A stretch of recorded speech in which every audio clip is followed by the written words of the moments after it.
أريد هنا في بيبقى في تساؤل، يعني هنا موقف الفن من الأحداث السياسية الحالية. في بعض الفنانين السوريين أخذوا موقفا مع المعارضة السورية ومع الثورة في سوريا حسبما قالوا. الأستاذ دريد لحام أخذ موقف الانحياز للسلطة في هذا الصدام والصراع.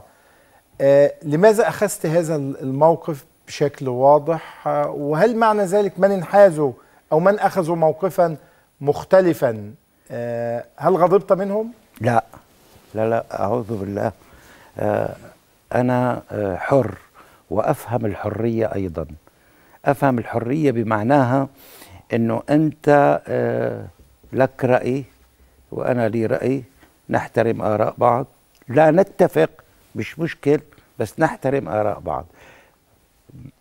لا يجوز أبدا إذا كنا مختلفين في الرأي أن نصل إلى درجة عداء وأن نتقاتل لمجرد الخلاف على الرأي أو بالرأي.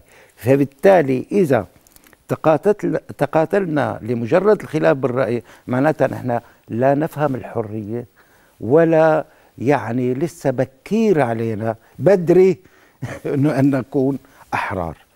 الآن لما بشوف أنه بلحظة ما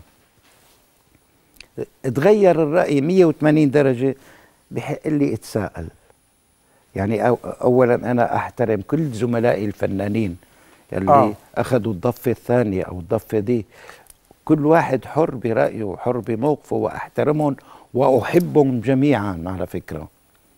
يمكن بعضهم كمان بيحبني. لكن السؤال لما بيجي جندي بيقول أنا انشقيت بسوريا يعني عن السلطة مش عن النظام، برجع بقول أنا ضد السلطة لكني مع النظام يلي هو ضد الفوضى. لما جندي بينشق بقول مسكين معتر فقير، راتبه ما بكفيهوش، الضابط عم يظلمه، انشق وراح للجهة الضفة الأخرى. لكن لما بشوف واحد برتبة عقيد في هذه اللحظة انشق وذهب إلى الضفة الأخرى، ما أنت 30 سنة عم تخدم هذه السلطة تحديدا، مش معنى اليوم أو في هذا الوقت بالذات عملت 180 درجة؟ معناتها في شيء أغراك. عرفت شو يعني فكرة أنت 30 سنة تتحمس وتخدم هذه السلطة، فحينما تأخذ موقفا ضدها على الفور معناتها في دافع ما بعرف، قد يكون دافع مادي، قد يكون دافع إلى آخره. فمشان هيك أنا ما بفهم هذه المسألة بهذا الشكل. بس ربما يكون موقف، انت بتقول الموقف المفاجئ معناه ان في غموض، لانه الموقف مفاجئ يعني ما كانش في اثار لهذا الموقف من قبل. يعني بقصد يا اخي اذا كنت انت 30 40 سنه موافق على هذا فجأة ان تنقلب 180 درجه، هون بحق لي اسال سؤال. هلا اترك لي الفنانين على جنب، الفنان بيضل له طموحه الخاص، فهمه الخاص للحرية، فهمه الخاص للديمقراطية، فهمه الخاص للعدالة الاجتماعية. بفهم أنا أنه والله بلحظة يغضب ويروح باتجاه آخر، بفهمها يعني. وإطلاقا ما ممكن حس أن أنا في عداء معه، أنا في خلاف معه، ولكن ليس في عداء. بس هنا لما تتساءل وتقول يا أستاذ دريد أنه يعني تؤيد وتتحمس وتخدم هذه السلطة 30 عام ثم تأخذ موقفا مفاجئا، يبقى في شيء غامض، في تمويل، يعني ما هو ده اتهام، ممكن يكون اتهام لبعض الفنانين السوريين اللي أخذوا موقفا. لا زي جمال سليمان، زي أصالة. لا أكيد الفنانين إطلاقا يعني جمال سليمان وأصالة أخذ موقفا مع المعارضة السورية ومع الثورة. يا قلبي أصلا اولا انا مش عم بتهم فنانين اطلاقا، بالعكس بحترم، قلت لك بحترم مواقفهم، بحترم رايهم، واذا ما احترمت رايهم لا يحق لي ان ادعي الحريه او ادعي انني حر اطلاقا. الفنان له مزاجيه اخرى بهذا الموضوع، الفنانين ما لهمش علاقه بهذه المساله اطلاقا. يعني انت بتقول انه اللي اخذوا على العموم يعني، لكن هيبقى السؤال هنا يا انا هوفر عليك مساله. اصلا كلمه معارضه وموالاه هي ظلم للطرفين، ظلم. هذا الفهرسه بهذا الاسلوب هي ظلم، لانه ما بيتهيأ لي في واحد معارضة أو حاسب حاله على المعارضة بيزعل أو بيغضب إذا السلطة عملت إنجاز إيجابي. ما بيتهيأ لي يزعل إذا السلطة قالت تعوا في هذا الإنجاز، بيتهيأ لي ما بيكون زعلان، بيكون رضيان. ومتهيأ لي من متهم بأنه موالي إذا شاف الفساد أكيد مش حيرضى، فبالتالي اثنين بدهم يلتقوا على خير الوطن، سواء ضد الفساد او سواء بالانجاز الايجابي. فمساله موالي ومعارض غلط كبير. انا معارض لكل اخطاء السلطه، فانا معارض قبل الكل لكل اغلاط السلطه.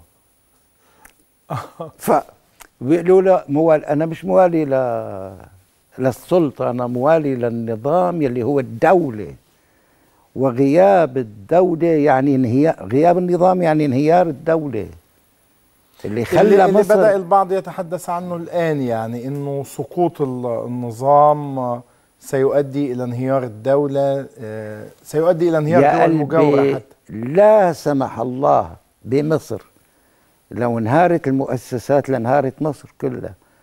مصر ما زالت واقفة على رجليها وتمشي بخطى إلى الأمام، بخطى يمكن أسرع، يوم عن يوم عم تزيد هذه الخطى بسبب عدم انهيار النظام اللي مكوناته الاشياء اللي قلناها في البداية، بجوز ما في داعي لنعيدها. أما السلطة أنا مش مع أغلاطها إطلاقا، ومن سنة 69 للآن منحارب، وقامرنا في مرة في أحيان بذهابنا للسجن بسبب انتقادنا لأغلاط السلطة. برجع بقول مش النظام. حتى في مرة سنة 69 عملنا مسرح اسمه مسرح الشوق، وقتها حكينا فيه عن هزيمة 67 بكل جرأة. وقلت لصديق من أصدقائي، قلت له يا صديقي بوجه له الخير اسمه عفيف، قلت له أنا اليوم، نحن اليوم مجموعة المسرحية اللي هو الأستاذ عمر حج والأستاذ نهاد قلعي، مجموعة المهم، قلت له حنقول كتير كلام خطير على المسرح، إذا صار شيء أخذونا على السجن دير بالك على زوجتي وولادي. فنحن قامرنا، مش لعبنا قمار، يعني الحرية تبع غامرنا، يعني غامرنا بالضبط. الحرية يا أخي الكريم، ما حدا بدق على بابك الصبح وبيقول لك تفضل هي حريتك بكيس ورق مغلفة تفضل. لا، هي تنتزع، أنت تنتزع بالضبط. ونحن كفنانين ناضلنا وجاهدنا وغامرنا بحريتنا تنحكي تنقول كلمة حق، ولا زلنا إلى الآن نقول كلمة حق. فمسألة موالي ومعارض يعني ظلم، ولا ظلم، تأخذ موقفا، يعني ظلم للطرفين. يعني نريد لحم تحديدا يعني يتمتع بحب في أوساط زملائه الفنانين الكبار والصغار، يعني حتى مع جمال سليمان وأصالة لا تأخذ موقفا منهما مثلا كنموذجين. يعني المشوار الماضي من 3 شهور أنا كنت هون، وقعدت انا وجمال واجا زارني بالاوتيل وقعدنا نتحدث اكثر من ساعتين. بس اكيد اتخانقتوا يا جمال، البلد بتضيع. جمال صديقي يا اخي، لكن كل مين بيشوف المساله من زاويه، معلش برجع بقول لك نحن لن نصبح اعداء لبعض، نحن نختلف، ولكن الخلاف لا يجوز ان يجعلنا اعداء او الغاء ولا يخون احد ابدا. طبعا لكن شو الحريه؟ الحريه هي وجهه نظرك بحترمها، ما بقبلها بس بحترمها.